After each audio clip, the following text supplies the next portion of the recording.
আমরা এই ধরনের মুসলমান, যেই মুসলমান 5 টাকার চায়ের জন্য আমরা ইমান বিক্রি করি, ঠিক কিনা? এই যে নির্বাচন চলে আসছে, ধরেন এটা না, উপজেলা নির্বাচন, মেম্বার চেয়ারম্যান যেই প্রার্থী হন, এই সময় দেখবেন 5 টাকার চায়ের জন্য একজন বুটা তার বুট বিক্রি করে দেয়। কিভাবে? তার ইমান বিক্রি করে কিভাবে জানবেন? চায়ের দোকানে বিকালবেলা গেছে, তো একজন প্রার্থী এসেছেন, এসে বলতেছেন, হেই তুই কাকে ভোট দিবি? বলতে পারবো না কাকে ভোট দেব। এর মানে কি? তুমি আমাকে কিছু খাওয়াও। তখন ওই প্রার্থী বলল, এই ওকে চা দে, বিস্কিট দে, দুধের চা, লিখার ঘন করে দিবি। এরকম আছে না নাই? আমি কিন্তু বাস্তবতা থেকে বলতেছি। তখন ওই ব্যক্তি কি করবে? চা বিস্কুট দিয়া যা আছে খেয়ে ফেলবে। ওই প্রার্থী চলে গেছে, আবার আরেকজন চলে আসছে, উনি কিন্তু দোকানের মধ্যেই আছেন। তো আরেক প্রার্থী এসে বলল যে এই তুই কাকে ভোট দিবি? বলতে পারবো না কাকে ভোট দেব। এর মানে কি? তুমি আমাকে খাওয়াও। তখন আবার ভোট কিন্তু একটা, দেখেন দুইজনের কাছে অলরেডি ভোট দিয়া দিছে। তখন উনি বলে ওকে আরো ভালো করে চা দাও, স্পেশাল করে দাও। তখন আবার ওই চা খাইলো। এরপরে আবার আরেকজন আসছেন, উনি কিন্তু দোকানের মধ্যে এখনো আছেন। তখন উনি এসে বললেন, এই তুই কাকে ভোট দিবি? আমি তো বলতে পারবো না কারে ভোট দেবো। তো যখন বলতে পারবে না ভোট দেবো, তাতে এটা থেকে বোঝা যায় যে সে কিছু চায়। তখন বললো, এই দোকানদার ওকে কফি দে, ভালো করে দে, ওকে ভালো দামি বিস্কুট, ঘ্রাণওয়ালা বিস্কুট দিবে। এরকম আছে না আমাদের সমাজে? এই যে নির্বাচন আসতেছে দেখবেন, তো একজন মানুষের ভোট কয়টা? একটা। একজন মানুষের ভোট একটা, দিল কয়জনকে?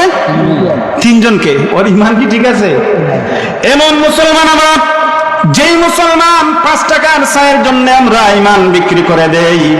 যদি এই রকম ওই যে মন্ত্রীর উপর করার চলে আসছে ইমান পরীক্ষা করার জন্য, নবীর সাহাবী বেলালকে অনেক ইমান লুণ্ঠন করে নেওয়ার জন্য বিলালের উপর অনেক অত্যাচারের স্টিম রোলার চালানো হয়েছে। আপনারাই বলেন, বিলাল ইমান বিক্রি করেছিল কিনা? করেছিল না।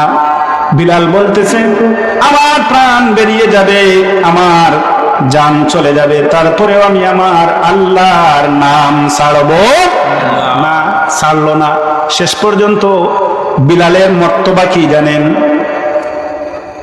আল্লাহ নবী মুহাম্মদ রাসূলুল্লাহ সাল্লাল্লাহু আলাইহি ওয়াসাল্লাম তিনি যখন মেরাজের মধ্যে গেলেন, মেরাজে গিয়ে এক পর্যায়ে তিনি জান্নাতের মধ্যে কিছু একটা আওয়াজ শুনতে পান। সুবহানাল্লাহ বলেন। জান্নাতে আওয়াজ শুনতে পান। কি যেন, কে যেন হাঁটতেছে জান্নাতের মধ্যে, কে যেন হাঁটতেছে। আল্লাহ নবী জনাবে মুহাম্মদুর রাসূলুল্লাহ সাল্লাল্লাহু আলাইহি ওয়াসাল্লাম জিবরিল আমিনকে জিজ্ঞাসা করলেন, রে জিবরিল, এই জান্নাতের মধ্যে কিসের আওয়াজ শোনা যায়?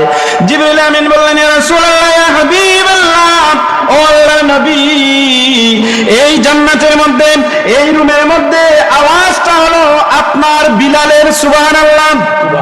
আর আওয়াজ দিয়ে বলুন সুবহানাল্লাহ। এই পায়ের আওয়াজ আপনার সাহাবী বিলালের। নবী করিম সাল্লাল্লাহু আলাইহি সাল্লাম বললেন, রে জিবরিল, আমার বেলাল তো এখনো ইন্তেকাল করে নাই, সে জান্নাতে যাবে কি জাহান্নামে যাবে এটা তো আমিও জানি না, তুমিও জানো না।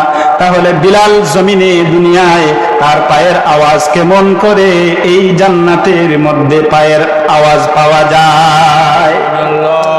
জিবরিল আমিন বললেন, ইয়া রাসূলুল্লাহ, ইয়া হাবিবাল্লাহ, ও আল্লাহর নবী, আপনার বিলালের এমন একটা আমল আল্লাহর দরবারে কবুল হয়ে গেছে, আল্লাহর কাছে খুব পছন্দনীয়, আল্লাহর কাছে খুব ভালো, খুব প্রিয়, যে আমলের কারণে বিলাল জমিনে, কিন্তু বিলালের পায়ের আওয়াজ জান্নাতে শোনা যায়। সুবহানাল্লাহ। বিলালের পায়ের আওয়াজ জান্নাতে শোনা যায় কেন?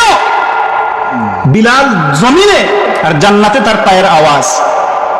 তাদের ঈমান কেমন ছিল, তাদের আমল কেমন ছিল? তো তার যে আমল ছিল, হযরত বিলাল রাদিয়াল্লাহু তাআলা আনহু তিনি ওযু করে, সব সময় ওযু অবস্থায় থাকতেন, আর ওযু করে সর্বপ্রথম তিনি তাহিয়াতুল ওযুর 2 রাকাত নামাজ আদায় করতেন। চিৎকার দিয়ে বলুন সুবহানাল্লাহ। এই একটা আমল। আমরাও এটা আমাদের আমলের মধ্যে আনতে পারবো কি পারবো না? এটা একদম সহজ আমল, চেষ্টা করব। প্রিয়